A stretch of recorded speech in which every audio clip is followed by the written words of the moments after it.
Good day to you, my people. My name is Azeez Femi Ajakaye, known as Tisa Yoruba. This is Yoruba class. We are going to teach us how to write, how to spell, and how to understand correct Yoruba language. By the grace of God, we are going to start a class in this month of July. But before then, I want us to have a taste. I want us to taste something. And in this episode, I'm going to teach us the names of animals in Yoruba language. How Yoruba people call each animal.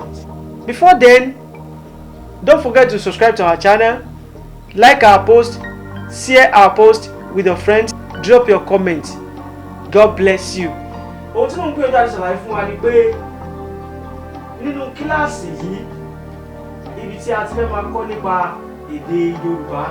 Àǹfààní nìyí fún àwa tí a bá nífẹ̀ẹ́ láti kọ́ èdè Yorùbá, bóyá a nímọ̀ díẹ̀ tẹ́lẹ̀ nípa rẹ̀ tàbí a kò tiẹ̀ nímọ̀ nípa èdè Yorùbá rárá.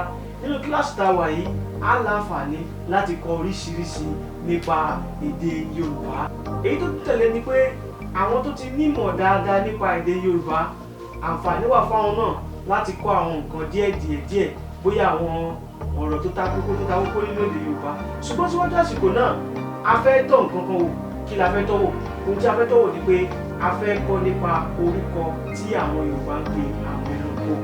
Ọ̀pọ̀lọpọ̀ wa ò mọ̀, ṣùgbọ́n pẹ̀lú ògo lọ́wọ́ Ọlọ́run ní ìkànnì yìí, a ó máa kọ́ wa ní èdè Yorùbá àti bẹ́ẹ̀ bẹ́ẹ̀ lọ. Lágbára lọ́wọ́ Ọlọ́run, lágbára lọ́wọ́ Olódùmarè, ojú tẹ̀ máa fi wá kò ní fọ́, ojú tẹ̀ máa fi gbọ́ wa. Yorùbá ò ní bàjẹ́ o. Ó yá, let's get started. Kọ̀lọ̀kọ̀lọ̀, kọ̀lọ̀kọ̀lọ̀. Ajá igbó, ajá igbó. Akátá, akátá. Ìnàkí, ìnàkí.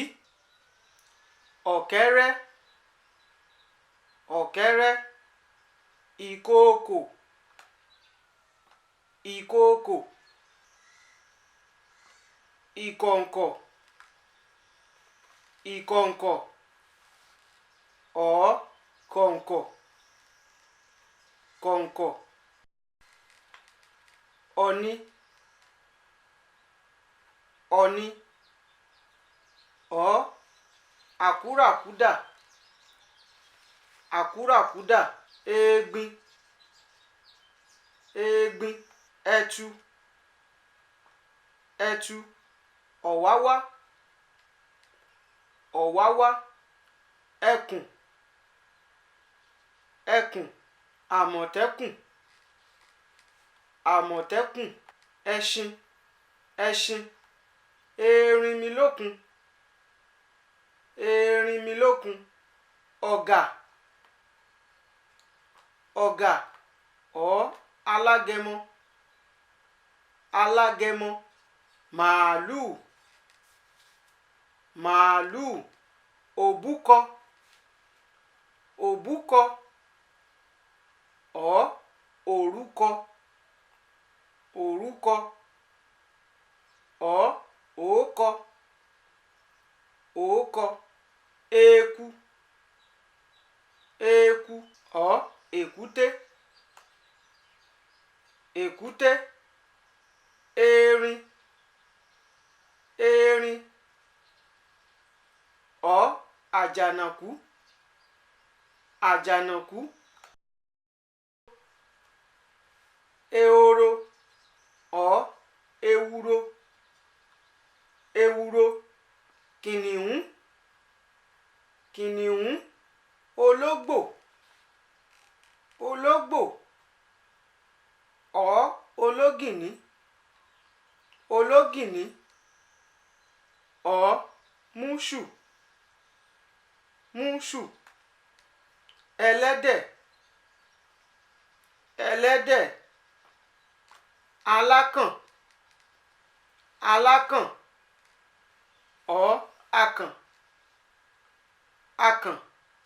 Ìgalà, ìgalà.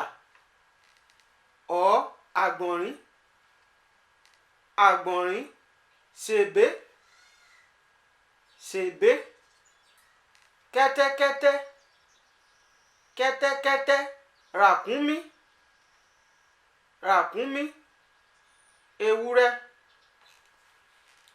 ewúrẹ́, òkété, òkété, ọ̀bọ, ọ̀bọ, alábàáhùn, alábàáhùn, ìjàpá, ìjàpá, ahun, ahun, àáyá, àáyá, ọmọ onílé, ọmọ onílé, ọmọọ́lé, ọmọọ́lé, ejò, ejò, ẹmọ́, ẹmọ́, àgùnfọn, àgùnfọn, èrè, èrè, èkùlù, èkùlù, ìgbín, ìgbín, aláǹgbá, aláǹgbá, àláàmù, àláàmù, àgùntàn, àgùntàn, ọ̀pọ̀lọ́, ọ̀pọ̀lọ́, ahọ́nríhọ́n, ahọ́nríhọ́n, ọ̀yà, ọ̀yà, àgbò, àgbò, ajá, ajá, ẹfọ̀n, ẹfọ̀n.